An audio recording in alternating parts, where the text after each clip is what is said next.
what's good, y'all? Y'all already know what it is. Another episode of the Just I've Been Junior podcast. Y'all already know. Thank you guys for taking out your time to listen and to watch and to join this episode.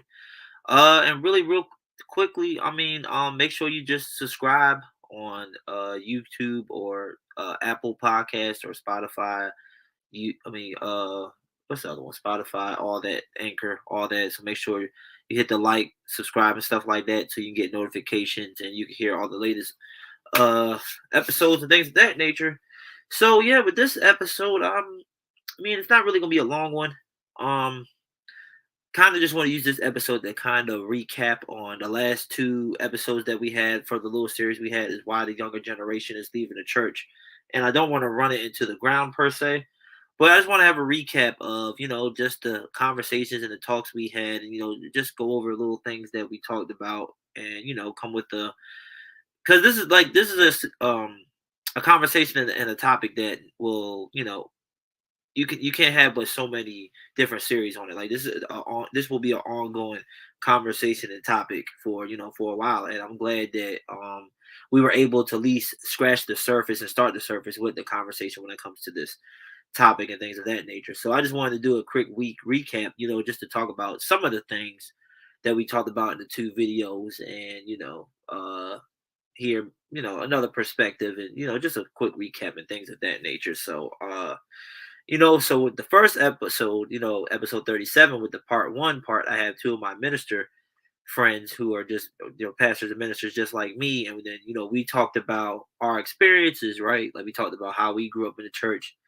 some certain experiences that we had. We also talked about why are the younger generation leaving, right? Like it could be for many different reasons why the younger generation is leaving. It could be because maybe they grew up in a home that was toxic, and they felt like it was thrown into their face and they didn't really have a choice.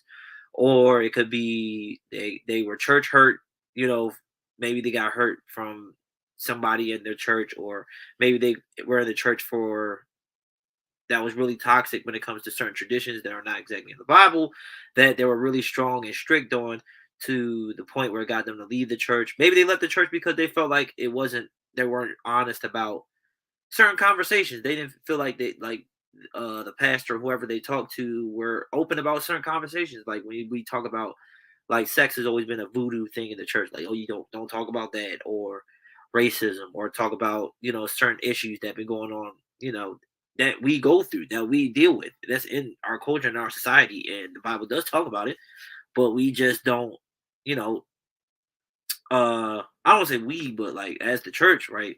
In the past, they just don't address these issues, and we even talked about it. Like maybe we felt like church leaders didn't feel equipped to talk about it, or maybe they grew up where you just didn't talk about it, or we just don't have these things, and we also talked about, it's okay to say that you don't know, right? To say we don't know certain answers, right? But it's not okay to at least not be willing to do the homework, to want to learn more and things of that nature, to actually help, because there's a lot of younger people, or even people in general, that wants to know certain questions about God, and certain questions about the faith, and certain questions that, as a leader in a church, you have to be willing to address these questions, right? We have to be willing to have these conversations, because this is what people need. This is what people need. And there's there's a pastor named Jerome Gay, and he's a pastor, and he said this. He was like, don't give faith-based answers to facts-based questions, right? And part of being equipped or trying to learn everything you have is a lot of the questions that we're being asked are fact-based. There's a lot of things that are fact-based, but we don't do the homework on it. We just be, content and just knowing the gospel, right? And just knowing, like, that, just the basic surface level things to know, and then we're just gonna do our own thing until we get approached with these questions, and we're so pushy off on it because we don't feel equipped to answer these questions, right? But if we do our best to try to be equipped and try, it's not about learning everything, right? But it's just being prepared and being equipped to be willing to address the questions that people have, right? And a lot of the questions that people have, we can give facts based answers. You don't have to give the answers that a lot of people will say, like, uh, just have enough faith, or just pray on it, or it's okay, like, sure, on the on this grand scheme of things, yeah, you can say those things, but that doesn't work all the time. You can't just say just have faith in this situation. Like if someone, if a teen or young person saying I'm dealing with lust, or I'm dealing with horny, I'm being horny, stuff like that. You can't just say I just have enough faith, it'll go away. It don't work like that. It does not work like that. And we're not helping people when we, you know, just do that, just and pretty much shun them away like that. Like it's not beneficial or helpful to anybody, right? And we talked a lot about that and what young people go through, and how us church leaders, can do better at, you know, helping the younger generation, while they're in church and what they're dealing with and things of that nature, right? And we also, we did talk about some things that, I feel like a lot of people believe about the church or understand about the church, but it's cap per se. Like it's very cap. Like, what I'm saying? Like, for instance, like, oh well, at this church over here, they got caught up doing this, that, and the third. And, I don't trust churches anymore and things like that, right? And we take that same mentality when it comes to church, right? But there's a lot of places that mess up, right, and do things, but we still give it a second chances, whether it's restaurants or Walmart or Amazon. They messed up your package or something like that, or it was delayed and stuff like that. They messed up, but guess what? We still order from them, right? And it's like everywhere else, people can mess up or people can do X, Y, and Z, and guess what? You'll still order, you'll still buy things, you'll still go there most of the time, or go to another. Like you just won't go to this certain location store, but you'll go to the same store at another location. But when it comes to the church, it's just like, oh, that's it. That's my cutoff. I'm done. I don't trust any of them. When that's not the case for every single church, right? And the thing is, no matter if it's a church, we talked about this in the first video. Like, no matter if it's a church, no matter if it's Walmart, Target, Chick-fil-A, whatever the case may be, there will always be mess. There will always be people making mistakes because it's us, humans, us. We are the ones that make mistakes. We are the ones that sin. We are the ones that are flawed, right? So no matter where you go, nowhere is going to be perfect. And that includes church, right? So I feel like we have to get out of that mentality of thinking like that, right? And I think that's a barrier where it comes to us in churches, because we like to blame one church and then blame them all for things, but we don't have that same energy when it comes to everything else. So we talked about some different some notions that are not true about the church, or some people super gas it. You know what I'm saying? Like, even when it comes to church wants your money, and all the pastors, they just want your money and rich and stuff like that, when really the average pastor ain't rich. I'm not rich. I'm far from rich. I still drive a 2008 Hyundai Elantra right now. I still drive it. It's fully paid off. I had it for like 10 years. I'm not rich at all. Like, you most likely lead pastor drives a Volvo, a Honda, a Coupe, a Honda Civic. You know what I'm saying? Like, they're not rich. You're looking at a few different pastors with huge churches and stuff like that. Like, they're not. No, we're not rich at all. We're far from rich. You know what I'm saying? It's not all about your money. Like, just because like few bad pastors in the past, and other small churches that don't get talked about, that no one knows about, be abusing for money, doesn't mean every church, it's like that. It's not the case. And we talk a lot about that, and then we also talked about what, as church leaders, we could do better in the church as well. Like, what can we possibly do better, right? What can we do to help the younger generation actually understand and know and learn more about the church? Like, what actually can we do better? Because at the end of the day, there's always things we can do better. There's always things that we can improve on. There's always things that we can, chip at and do things better at. Like, we talked about, as far as making sure we're being genuine to us, not pretending to be somebody that we're not, making sure that we are equipped to handle any question that comes our way, making sure we're being honest about certain things, right? Making sure we're not being too traditional and doing things that are not exactly in the Bible, and being super pressed about it. Like, there's different things that we can improve personally to be better church leaders, right? And sometimes the church leaders, like, we don't take accountability well, or that someone's a hater or all this and that. Like, we don't take accountability. So accountability is something that everyone likes to talk about. Is important until it's time for it's your turn. That someone to hold you accountable, then it's an issue, right? It's an issue, or someone's hating or nothing that. When really accountability is what we need. The Lord holds us accountable. Ultimately, God holds us accountable way worse than any other human possibly could, right? He holds us to a high standard, especially if you're a church leader, minister, pastor. We get held to the Bible talks about us getting held to a higher standard. We do. We get held to a higher standard in God's eyes because of the responsibility we have as far as teaching people the word of God. So we do get held to a higher standard in God's eyes. So yes, He judges us, right? He holds us accountable. But for us, we need accountability. We need to be able to be told, like, you know what, you shouldn't do this, or you know what, I don't think you should do that, or you know what, try doing this, or like, we need people to guide us because nobody is perfect. No one is gets it all right. And most of the time, pastors attract crowds, and people that like them, and honestly, sadly, even people that are like fans that hold pastors to a way higher pedestal than they should be. They even idolize. Some people idolize your pastors and things of that nature, right? uh to the point where they're the way they read the word and get close to God is just through their pastor and things of that nature, which is dangerous. And once you get to that type of status, whether it's unintentionally or not, right? You don't want that, but it happens. And sometimes when you're surrounded by so many people that tell you yes, or you could do things that you want, then that's when things can get to your head, and you need their accountability. You need people in your life, whether it's a mentor, the elder, whatever you want to call it, right? You need them people that keep you grounded and keep you focused on the word in Christ and keep you grounded in things of that nature, right?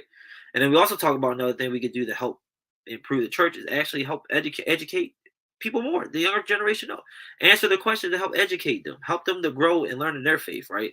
Uh, as far as younger people, right? Like, I always tell them, don't just take my word for reading the word over verses that I quote. Make sure you read it yourself, because I could be up here telling you anything, saying the Bible and saying anything, supporting anything, and you could be misled and you could be deceived. And I talked about personally about how, like, my dad distilled that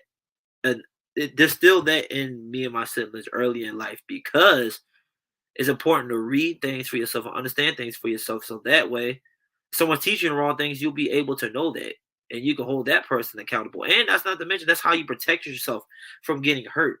Because when we see church mess and church breakups and pastors break up and pastor leaves and people leave, that's not how the church should be. If a pastor leaves, whether it's a good transition or a bad transition, he gets kicked out for something he ain't supposed to do, it caused the church to split or whatever, because people are too attached to the pastor. That's not what church is for. You're not supposed. You go to church to get closer to Jesus and have community within the people that's in there, not because you like how the pastor preaches or how great the music is.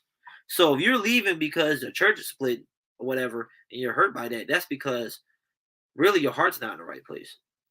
You're really supposed to be going there to have a close relationship with Christ, not just being attached to a pastor. Because if you're ready to split because the pastor is leaving, then that's a question you need to ask yourself about: what am I truly going there for? So, and then the second conversation, we talked a lot about our church experiences too. Talk about what is the actual church like. What is your experiences with it? Some of my friends I had on that episode, like, some go to an active church, right, and then some people don't, right, or some people's actively looking at things of that nature, right. And then we understood that really the church is not confined to a building. Like, a building doesn't make the church. We as the people, we are the church, right? And in first century AD, how the church grew and stood strong was not because of a big building, was not because of a nice place to do that. It's because of the people that were in it. Because in the first century, there weren't big buildings. People met in homes, right? They moved from home to home and things of that nature. They didn't have a home, right?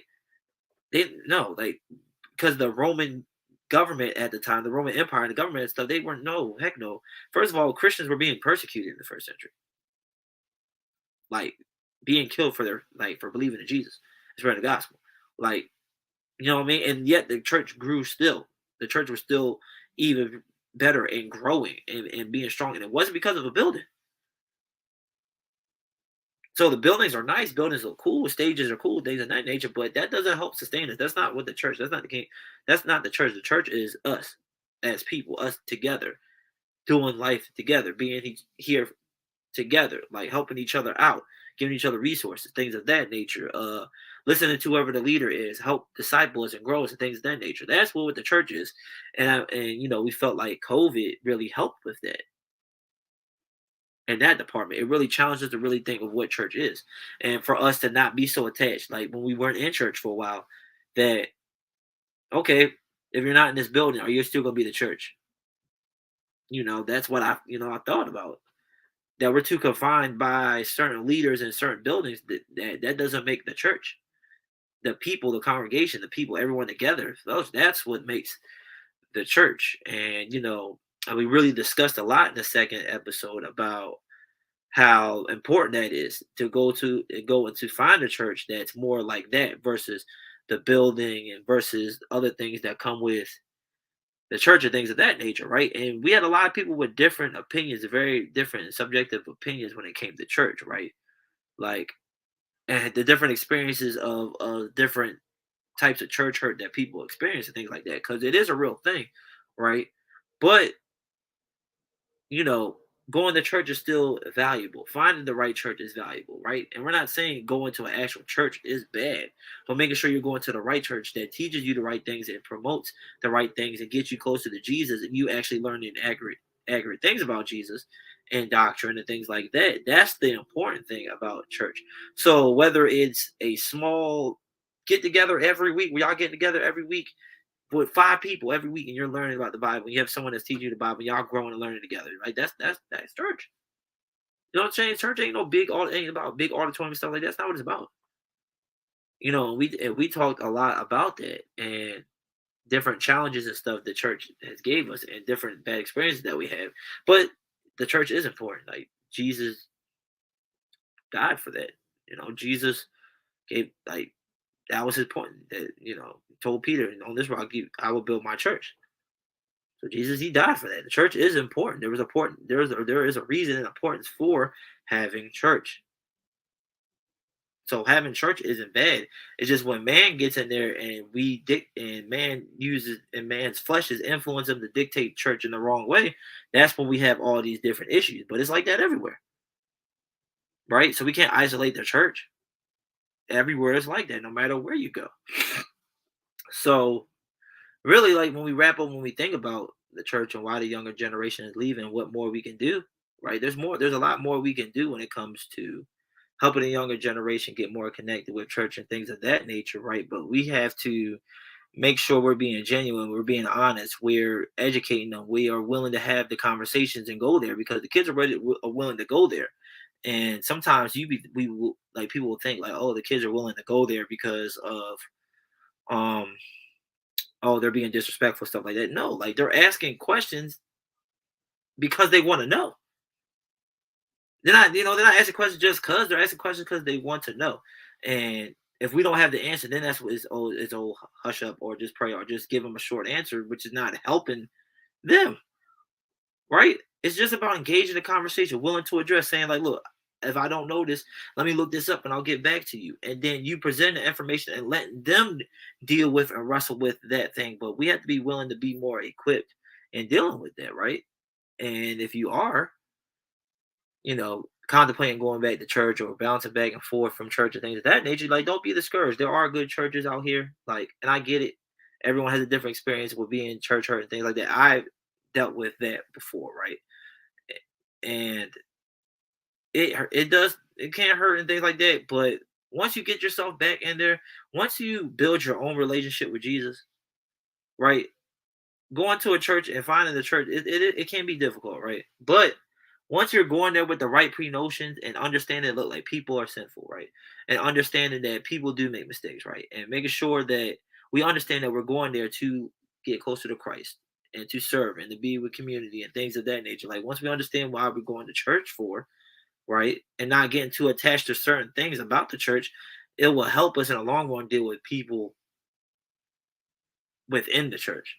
right? When we have our own relationship and passion for growing and wanting to be in relationship with Jesus, that will help us deal with, people and things that's in the church and stuff like that, right? So, as I wrap up this recap, I just wanted to talk about some of the stuff that we talked about, and just to get you guys thinking of what more that we can do to help the young generation, or what's keeping you away from going back to church, or um what are you dealing with right now when it comes to this topic, this situation? I want us to get thinking and keep having these conversations, because that's how we're going to continue to grow, and continue to move. And I might revisit this, maybe in another year or another month or so, like when, 'cause I'm pretty sure this conversation will come back, right? But if you haven't checked out the first two episodes, like it's episode 37 and 38, you can go on YouTube, go to Just Ivan Jr. on YouTube. You can go to Just Ivan Jr. podcast on Facebook, or you can go to Just Ivan Jr. on Apple Podcast and Spotify and all that, and check out the other two episodes, and tell me what you think. But this is a conversation that's worth having, that's worth to keep having, and not even just for the younger generation, but even for older generations when it comes to church, right? And the more we have these conversations, the more we can address these things and be the kingdom of God, and really start to grow and encourage people to get back to church, and realize that, look, the church ain't perfect, will never will be, because we as people are not perfect, right? But the church is powerful, the church is essential, and the church is still well needed. It's just not the traditional churches that we might have grew up in that might not have done the best things. No, but the people, us together, us as the church is important and needed. And I feel like COVID really challenged that and made us actually grew and made us actually step up with that and be like, look, we really gonna be the church, or we just gonna be confined by our walls, or like the four walls, or a leader? So that's pretty much it. I just wanted to just recap it real quick for this episode, and I'm gonna have another episode for y'all on Monday. But let's just digest and continue to just think about why the younger generation is leaving, but what more we can do to help with that, and really help ourselves with the situation as well. So it's pretty much it. I love y'all. Peace. Have a good week.